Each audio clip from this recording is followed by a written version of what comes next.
Assalamualaikum warahmatullahi wabarakatuh.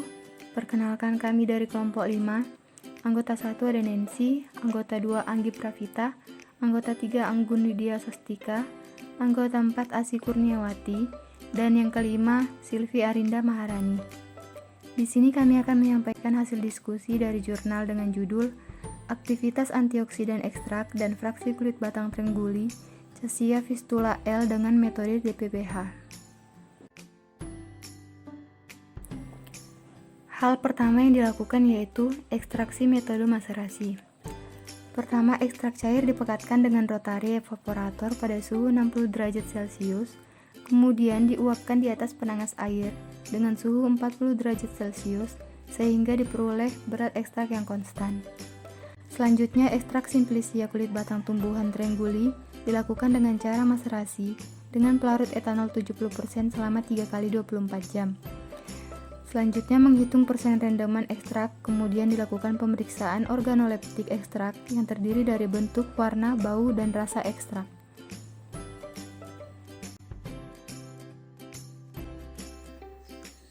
Selanjutnya adalah skema kerja fraksinasi ekstrak.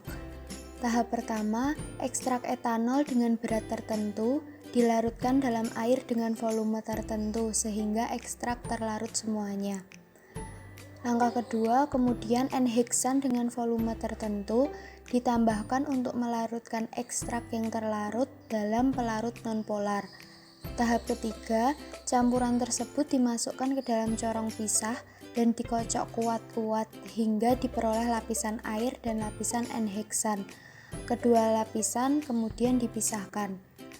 Langkah keempat, dalam lapisan air selanjutnya ditambah etil asetat dan campuran tersebut dikocok kuat-kuat sehingga diperoleh lapisan air dan lapisan etil asetat dan kedua lapisan tersebut dipisahkan.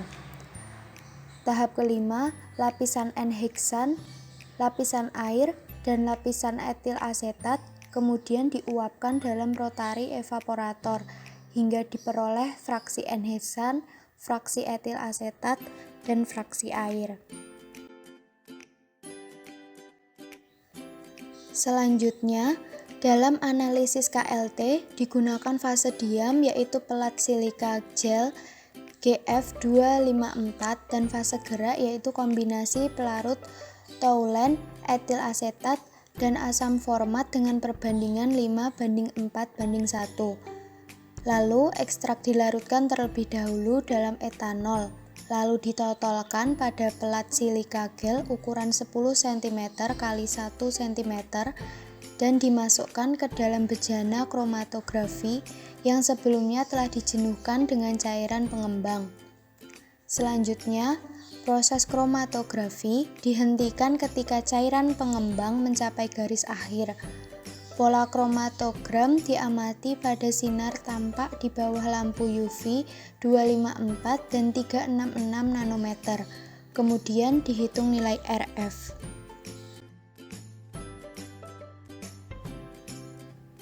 Yang keempat, uji pendahuluan aktivitas antioksidan ekstrak dan fraksi kulit batang Trengguli. Yang pertama, penyiapan sampel. Pada ekstrak etanol sebanyak 1%, dibuat larutan stok dengan konsentrasi 1000 ppm sehingga diperoleh konsentrasi 0,1%. Larutan stok 1000 ppm dibuat larutan standar 2, 4, 6, 8, 10, 12 ppm. Langkah yang kedua, penyiapan larutan pembanding.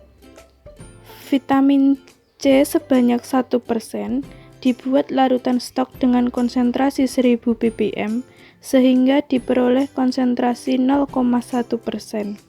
Larutan stok 1000 ppm dibuat larutan standar 2, 4, 6, 8, 10, 12 ppm. Langkah yang ketiga, pembuatan larutan DPPH atau 2,2-dipenyl 1-pikrilhydrazil.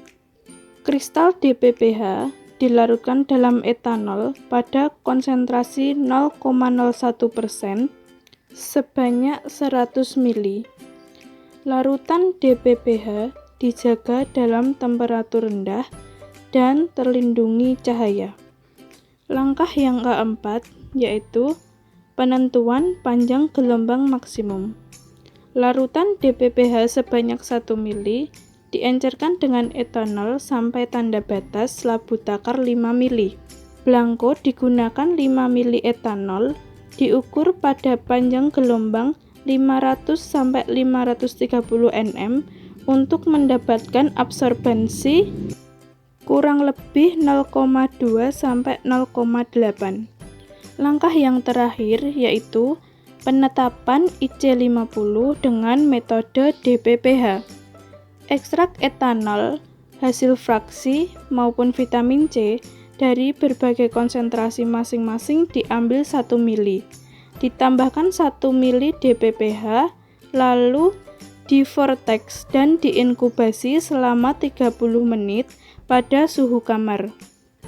Ukur absorbensinya pada panjang gelombang 515 nm. Kemudian dilakukan pengukuran serapan DPPH sebagai blanko pada panjang gelombang yang sama. Setelah diperoleh nilai absorban, hitung persen perendaman dengan menggunakan persamaan persen perendaman sama dengan AB dikurangi AS per B dikali 100%, di mana AB adalah absorban blanko atau nilai absorbensi DPPH. Sedangkan AS adalah absorbensi sampel atau nilai absorbensi sampel. Dari persen perendaman yang diperoleh, tentukan IC50, yaitu konsentrasi yang mampu menghambat 50% radikal bebas. Pembahasan.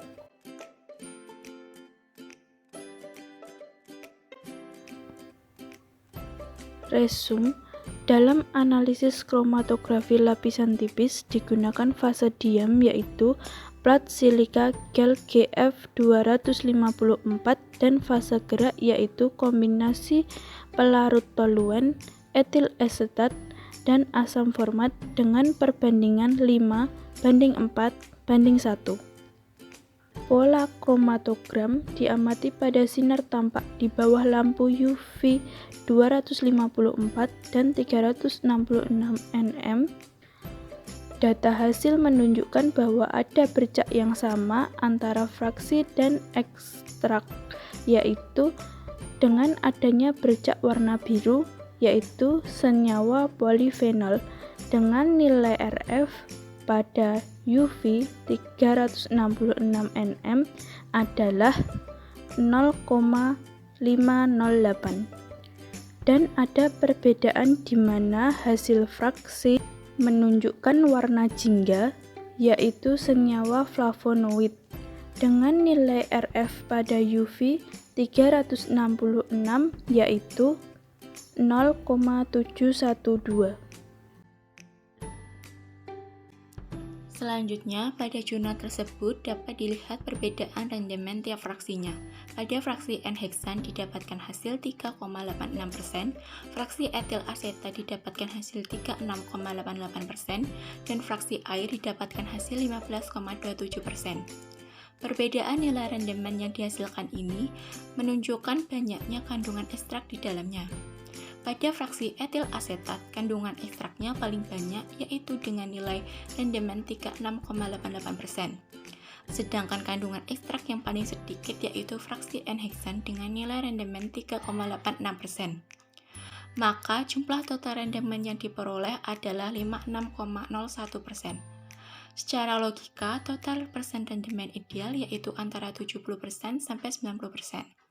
Pada jurnal tersebut, total rendemen yang diperoleh tidak ideal karena dipengaruhi oleh beberapa faktor, seperti suhu dan waktu ekstraksi. Dapat pula disebabkan oleh human error karena kurang kuat saat proses penggojokan atau ekstrak ikut menguap pada proses pemekatan. Selanjutnya, kelarutan zat aktif yang diekstrak akan bertambah besar dengan bertambahnya tinggi suhu. Akan tetapi, peningkatan suhu ekstraksi juga perlu diperhatikan karena suhu yang terlalu tinggi dapat menyebabkan kerusakan pada bahan yang sedang diproses.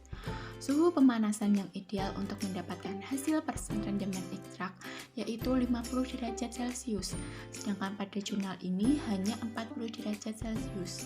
Kemudian, waktu juga mempengaruhi jumlah persen rendemen ekstrak, karena semakin lama waktu maserasi yang diberikan, maka semakin lama kontak antara pelarut dengan bahan yang akan memperbanyak jumlah sel pecah dan bahan aktif yang terlarut. Kondisi ini akan terus berlanjut hingga tercapai kondisi kesetimbangan antara konsentrasi senyawa dalam bahan dengan konsentrasi senyawa pada pelarut. Waktu ekstraksi yang ideal untuk mendapatkan hasil persen rendemen ekstrak yaitu 48 jam, sedangkan pada jurnal ini dilakukan selama 3 kali 24 jam. Baik, selanjutnya pada jurnal tersebut ada identifikasi senyawanya dari semua fraksi, yaitu menggunakan KLT. Hasil analisis senyawa ekstrak dan fraksi menunjukkan ada yang sama, namun juga ada yang berbeda. Kisaran jumlah senyawa yang ada pada ekstrak dan fraksi yang terdeteksi di artikel senyawa ada sekitar 4 senyawa. Dari ketiga fraksi yang digunakan, hanya terdapat 2 data hasil fraksi menggunakan uji KLT. Dan terdapat perbedaan komponen senyawa yang terkandung di dalamnya, yaitu yang pertama ditandai dengan bercak warna biru yang berarti mengandung senyawa polifenol dengan nilai RF pada UV 366 nanometer yaitu 0,508, dan yang kedua hasil fraksi menunjukkan warna jingga yang artinya mengandung senyawa flavonoid dengan nilai RF pada UV 366 yaitu 0712. Dalam jurnal tersebut, aktivitas yang diuji yaitu antioksidan ekstrak dan fraksi kulit batang terengguling atau biasa disebut Cassia fistula dengan menggunakan metode DPPH. Hasil penelitian menunjukkan bahwa ekstrak etanol, fraksi N-heksan, fraksi etil asetat, dan fraksi air kulit batang terengguling memberikan aktivitas antioksidan dengan menggunakan DPPH, di mana fraksi etil asetat memiliki aktivitas antioksidan paling baik dengan nilai inhibition concentration 50% yaitu 3,980 mikrogram per mili. Sedangkan nilai inhibition concentration 50% dari ekstrak etanol yaitu 10,613 mikrogram per mili, dari fraksi N-heksan yaitu 38,904 mikrogram per mili, dan yang terakhir yaitu fraksi air 7,636 mikrogram per mili. Sehingga dapat disimpulkan bahwa hasil aktivitas senyawa ekstrak dan fraksi berbeda. Hal ini disebabkan karena beberapa hal seperti pada hasil pengamatan organoleptik dari ekstrak dan seluruh fraksi menunjukkan perbedaan hasil. Kemudian juga bisa disebabkan dari jumlah kandungan senyawa dari ekstrak dan semua fraksi yang berbeda, sehingga menyebabkan perbedaan hasil dalam uji aktivitas antioksidan. Demikian presentasi yang dapat kita sampaikan.